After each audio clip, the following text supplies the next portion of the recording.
So 6 months ago, I got on a plane. Everybody told me I was crazy. I got on a plane. I moved to Mexico for 6 months. Everybody told me I was crazy. Everybody was saying it was going to be dangerous, but I have to tell you, it was the most peaceful journey I've ever taken. And I've traveled to a lot of places. Was my actually my first time traveling abroad. And I just took the leap and moved for 6 months. But I've traveled to several other places in the US, and I have to say, this has been the most peaceful time I've had. I turned 50 in Playa del Carmen, so that was a joy to celebrate there, to hit my big 50. But I want to tell you in this video about what happened, my experience for those of you that are in a space where you're ready to move abroad or travel for an extended period of time, like I did. I did create a video before I left. So today's date is September 2nd. I got back to the US in August. Um, and I'll be sharing a video about where I'm going soon. But for now, we'll just leave that to the side. But I left in February. I ended my trip in August. So I was there about 6 months. I created a video before I left. I'm going to pop that video up, whatever corner it's supposed to be in. I'm going to pop that video up so that you can see that and see how my journey started. See the questions that I had, see the questions that other people had. Look at the comments there, and check out their questions, check out their responses, because during the 6 months that I was there, I responded to a lot of people. That's one of my top videos on this channel. It's called It's Never Too Late. Starting over at 50, I believe, but I'll pop in here so that you can see it. So let's jump into my 6 months in Playa del Carmen. Now, I have notes on my phone because I have a lot of things that I want to go over. So this video may be a little bit longer. That's okay. You don't really have to take notes because I did create a guide to explaining to you how to move abroad step by step or how to travel long term step by step. So just comment guide below, and I'll send the link to you for that. I'll probably also pin it in the comments, but if you don't see it there, just comment below, comment guide, and I'll send it over to you. So let me jump. So we have to start with mindset. And I know a lot of people hear this all the time. Your mind has to be right in order for you to do this, or different things about mindset. For me, one of the things that I heard was, this wasn't directed to me. One of the things that I was hearing a lot was people felt like they were too old to travel abroad. Like if you look at my video before, my hair was not gray. My hair is totally gray. It's like it just came out when I started traveling. No, I really stopped dyeing my hair. I said I was going to embrace the grays, but I don't know. We'll see. We'll see how that goes. But a lot of people kept saying in other people's chats and comments and YouTube videos that I was watching, they felt like they were too old to travel. I feel like it's the best time to travel. I mean, especially for those of us that had kids. Like I had my daughter in my 20s. I was 24 when I had my daughter. So I traveled with her, but I didn't travel for extended periods of time because of course she had to be in school, I had to be back at work, different things like that. Um, so now my daughter is 27. She's living on her own. I was able to travel for 6 months and spend that time because I am older, because I am an empty nester. So I don't think that shouldn't be a problem that you're too old. So I wanted to kind of push past that objection first. The next big one was, especially with Mexico, they were saying it's too dangerous. Like we had an issue. So I was in Playa del Carmen. I'll tell you in a little bit why I chose Playa del Carmen. But There was an issue while I was there in Mexico City, which is about 3 hours away. Um, People that were upset and they were rioting cafes that digital nomads, basically people that are moving into a country and they're in essence raising things up, raising prices up. A lot of people were upset about that were living there, and they trashed a couple of cafes in Mexico City. But you started seeing videos and things on the news about it being all of Mexico. Basically, it wasn't all of Mexico. I was in Playa del Carmen and Tulum, and it was still peaceful. It was so peaceful. Like people there that I met were full of joy. They were excited to see us. Now there was I did have conversations with some saying that explained that they have to work several jobs because prices have increased.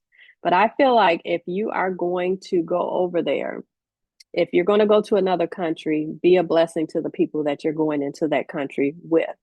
Like I would pay people, like I dropped off my laundry. So I was a blessing in that way. I supported businesses in that way. There are several ways that I supported businesses. I did donations. I donated to I used cleaning ladies. I donated to them clothes that I no longer wanted. And food, like anything extra that I had, I tried to be a blessing to them. So the dangers that a lot of people see, I'm hearing that it's mostly like the border of the US, which is crazy. A lot of people feel like all of Mexico is um, dangerous, but it's not. It was like I literally in Playa del Carmen, there's Fifth Avenue. For those of you that haven't been there, Fifth Avenue is a place where there's a lot of restaurants, there's a lot of um, like not a lot of bars, but there's a lot of partying going on down Fifth Avenue. And I literally felt the most safe walking down Fifth Avenue. I would go out at 10 o'clock at night sometimes and grab pizza or to get something like I'm out of water. I felt comfortable going out there to get it. I felt safe. A lot of people say they want to move, but what if they regret it? And that's the reason that I decided to just go for an extended period of time. So initially, what I said I was going to do is I'm going to travel to places as long as my passport will allow. So I had 6 months in Mexico. I did almost 6 months, like five and a half months there. Um, I'm also considering where I'm going to next. Um, well, on my list is Panama, Dominican Republic. So without a visa, you can stay in Dominican Republic, I believe, 30 days.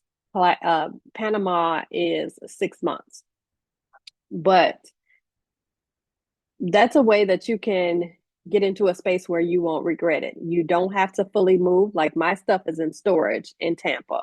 I'm currently in Chicago visiting family now. I went to Tampa a couple of weeks ago. But if you don't fully move, you can always go back. You can always go back. A lot of people just totally sell everything and leave with a few suitcases, and then they may regret it. But I've seen people that haven't. If you feel like you're a person that's going to regret it, I would just do it for a short period of time, maybe 3 months, 6 months, see if you like it in different places. So next thing I wanted to talk about was to stay.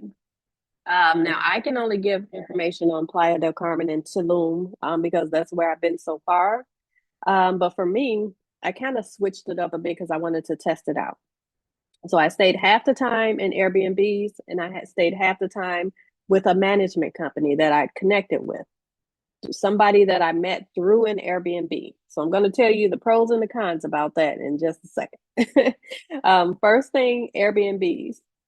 I would say Airbnbs would be, if you're not planning on staying long term, Airbnbs will be your best bet. because what I found is a lot of the rentals there, they want, some of them said 6 months, but most of them they wanted a year lease. And that means you would have to get a visa. When you're going in, and this is one misinformation, misconception I've been seeing flying around a lot of people have been saying now you have to have a full visa to get into Mexico. You've always had to have a visa, but it's just a tourist visa. So when you're coming in and you're coming in, just say, for example, if you're going to stay for 6 months, we can't say with this administration how long you're going to get. I've seen some people say when they go in, they only get a 5 week tourist visa. So I guess it just depends on who you're, if you have to go and get a physical stamp, if you have to walk up to a desk, they decide how long you get. I believe that's how it happens. But for me, I went through the electronic entry. I got my 6 month. It's like a little certificate, a little receipt. It gives you the information, and I got 6 months just by scanning my passport. Now, if you have to go over to a desk and connect with a person and get a physical passport stamp, you're probably not guaranteed that 6 months. You may, but it's totally up to them. But anyway, with the Airbnbs, I stayed there half the time, and I would say if I had to go back and do it over again with an Airbnb, I would choose an Airbnb versus a management company if I'm staying there for less than 6 months. And I say that because with the management company that I was with, I put down deposits for 3 different properties that I stayed in during that time. Um, and I lost all 3 of those deposits. But the thing is, with the management companies management company, the one company that I went through, I didn't sign contracts. I didn't do any of that because I didn't want to be locked into a contract. The other thing is they didn't charge as much as the management companies that ask you to sign a contract. In most cases, if you're signing a contract there and if you're putting a deposit on so that you can get a rental, they're going to ask for first months, some ask for second months, and then some ask for a deposit, which is equal to a month. So you're paying 3 months rent. Some just ask for first month and your deposit, which is equal to your month's rent. So you're paying basically, in essence, 2 months rent. I didn't have to pay that. My deposits were really low. My deposits honestly only added up to about $800, $900 because I knew the person. We'd had several conversations, but at the end, I lost contact with this person. I had no way to reach out to this person for getting my money returned. As soon as I left the unit, it was like they vanished. They were no longer on. They initially. It's a long story. I'm not going to get into why they're no longer on Airbnb. It wasn't anything negative, but um, it might have been. But I didn't have access to get my money back. So I would say if you are staying for less than 6 months, just do Airbnb. That way your money is protected. That way you have no issues with getting, if you need to dispute a payment or something, you have no issues with getting your money back or reporting the person that's renting or the management company. I did have some amazing rentals there through Airbnb. So if you want more information on those, just comment Airbnb or interested about in more information about Airbnbs, just comment below and I'll do a separate video on the Airbnbs, sharing the ones that I stayed in. So you'll have some information about that. Next thing is food and everyday living. Since I've been back to the US, literally me and my friend went to the grocery store yesterday and spent about $200 for like a week's worth of groceries here I'm in Chicago, well, outside of Chicago in the suburbs. Um, in Playa del Carmen, that would have been 4 weeks of groceries. Like on average, my groceries were about $42 a week there in Playa del Carmen. So it was a lot cheaper there. I think things were a lot healthier there. You can taste the difference in the meats there. The fruit. I have fruit allergies here in the US that I don't have in Mexico. So I was able to eat fruit there. I didn't have to take allergy pills there. I didn't have to use my inhaler there. The first week I was back here, well, I was in Tampa for my first week. I had to use my inhaler several times. Now I'm back to having to take allergy pills every day.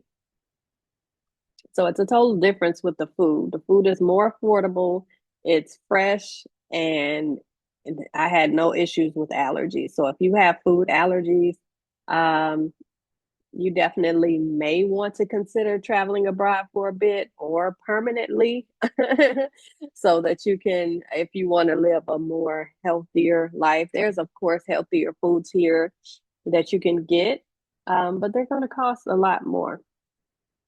So we went over safety. So I'm going to skip that part. I have my notes here. I want to make sure I don't miss anything. But safety was one of them. We went over that. And then let's see, daily life and community. So I'm an introvert. So I'm someone that will work. I will go to a cafe and work. I will go back to my Airbnb and probably work some more. I didn't really go out a lot. I went to restaurants a lot. Um, and that's about it. I met a few people in cafes that I had known online that from the US that moved to Playa del Carmen. And that's one thing about Playa del Carmen that helped me to choose Playa del Carmen is there is a lot of digital nomads living there or expats living there that came from the US. There were several people that I knew from Facebook that I was able to connect with in Playa del Carmen. So for those of you that are, uh, you love getting out, you love hanging out, there are some, uh, what do you call them? WhatsApp. There are some WhatsApp groups that share information about upcoming events, that get togethers that a lot of the expats and digital nomads are having. If you want that info, just let me know. I removed myself from those chats, but I will see if I can find if you're planning on going there. So just drop that below. But there's a lot of activities for or get togethers for people that are moving to Playa del Carmen so that you're not feeling alone. But for me, like I said, I'm a introvert. I don't really hang out a lot. I work a lot. I enjoyed the beach a lot. I enjoyed the food in the restaurants a lot. But yeah, for those of you that want those WhatsApp groups, just comment WhatsApp groups, and I will drop those below. I'll see if I can pull them up and then drop them below. So questions that people always ask me, several questions that I got. Like I said, you can go back to my initial YouTube video. There's been a lot of questions in the comments. Take a look at the video and then look at the responses in those comments, and you'll to my responses to those comments, and you'll see that I've been answering questions since I left in February. First question is, how do I start the process? So for me, I started the process by just narrowing it down to 3 places that I wanted to go to. That I wanted to start with. Um, the 3 places that I chose in the beginning that I wanted to start with was Playa del Carmen, because I saw a lot of people that I know on Facebook move there. Um, the other one, Dominican Republic and Thailand. The reason that I chose Playa del Carmen is because Playa del Carmen is walkable, of course. Thailand is walkable as well, but Playa del Carmen is walkable. It was close to the US. My daughter is in Tampa, so if anything, if I needed to jump on a flight and get back, I would be able to just jump on a flight quickly and get back there. Thailand is going to be a long trip to get back. So that's why I didn't choose Thailand. And then Dominican Republic, you can only stay a month without a visa. And now I know there's a fee for you to stay longer. It's not that much, but I didn't want to continue to pay the fees when I had the option to go somewhere and stay for 6 months. Next thing is, one second. Next thing is, do I need to know Spanish? I would say it's great to learn it, but you don't need to know it fully. A lot of the people there, they know Spanish. I mean, they of course know Spanish. They know English. Um, I would say it's good for you to learn it, but there are a lot of people up and down, especially if you're going to be around Fifth Avenue, like the tourist area. A lot of the people know English. But for the most part, I used my Google Translator. I had it on my phone anywhere that I needed to go. I needed to ask questions. If they didn't speak Spanish, I used that for the entire 6 months. Um, Next thing is about missing home, missing your family. And I'm just going to end the video at this.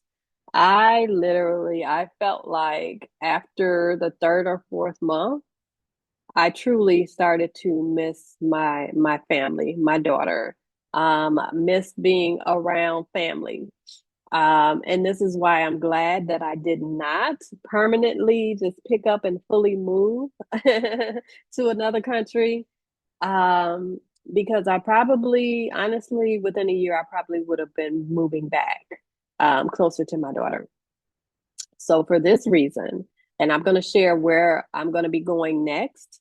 I'm probably going to be going home to Tampa for several months, spending time with my daughter. And then I will be going to more than likely Panama for a shorter period of time. I am not going to do the full 6 months that I initially did in Mexico because I feel like that's more than enough time for me to more than enough time for me to get to know where I want to be. Now, at this point, I feel like I probably would never fully move abroad, but I would invest in property abroad. I would buy a vacation home in whatever place I fall in love with so that I can go back there maybe 2 or 3 months out of the year. Like I met a guy he was staying in one of the Airbnbs that I was in. He was, he's from Canada, but he owned a condo in, of course, Playa del Carmen. He owned a condo in the building that I was staying in. And then he also owned a condo in Costa Rica. So he says he goes to Canada during the warm months, and then the rest of the year he splits it between Playa del Carmen and Costa Rica. So that's something that I would love to do. Eventually, I would like, because I'm initially from Chicago, even though I'm a resident of Florida, Tampa, Florida, I would love to eventually purchase a condo in Chicago, maybe downtown West Loop area, and then also buy a condo in whatever country I decide, and probably rent them out as Airbnbs when I'm not there, so that they can make money for me, and then purchase a home wherever my forever home will be. Definitely not saying that's Florida. Right now, I'm going back to Florida because my daughter is there. She's in her last year of school. Um, but Florida will not be my forever home. But I know that's a lot. I just wanted to go through and give an update of my 6 months after Playa del Carmen, my thoughts, the pros and the cons, whatever questions you have, go ahead and comment below if you want. I created a guide with all of the information. I went a little bit more into detail than I did in the video because I didn't want this video to be 8 hours long. But if you want that guide, just comment guide below and I'll send it over to you. Um, but that's about it. Let me know if you have any questions. I will be doing more videos on right now while I'm here, because one of the other questions that I have, I forgot to mention, a lot of people always ask, how are you paying for traveling abroad? Well, I'm not even gonna say since I started traveling abroad. Before I started traveling abroad, I started creating digital products and recurring income. So my digital products are my ebooks, my courses that I have selling, and then my recurring income is from my membership that people pay each month for support on building their business. And then I have recurring income from my social media clients that I take care of every single month. So all of this was set up before I decided to travel abroad, so that this can pay for me traveling abroad. So if you want more information about setting up your business to start selling digital products or to launch coaching programs, then go ahead and comment. Well, you know what? I'll put it in the description. I'll put it in the description, the link to my membership. So that way you'll get the support of creating courses. I have in there how to create your mini course or how to create your larger signature course. I have in there ebooks that you can just grab and rebrand and sell as your own. Just add your name to them and sell them. But I am going to go more into you creating your passive income, your coaching packages, mostly digital products. I love talking about and helping ladies create passive income through digital products, because with the digital products, you can wake up to notifications of payments received every day. You don't have to get up and do coaching calls. Like for the past month, I haven't done, well, I've done one coaching call in the past month because I told my clients and the ladies in my communities that I'm taking off from calls for the month of September. And that's been good because I've been able to still make money with my recurring income and my digital products. So I like the digital products much better, because you're able to consistently sell those even while you're asleep, while you're on vacation, while you're on a beach, while you're on a flight. You'll get off and you'll see the notifications of payments received. So I definitely would lean more towards, especially if you're someone that doesn't have a lot of time on their hands, but you want that additional stream of income coming in, to look more into digital products. So that's mostly what my videos are going to be about, helping you to create digital products and scale them so that you can take that money, travel abroad, or whatever you want to do with it. So let me know if you have any questions in the comments. Talk to you soon.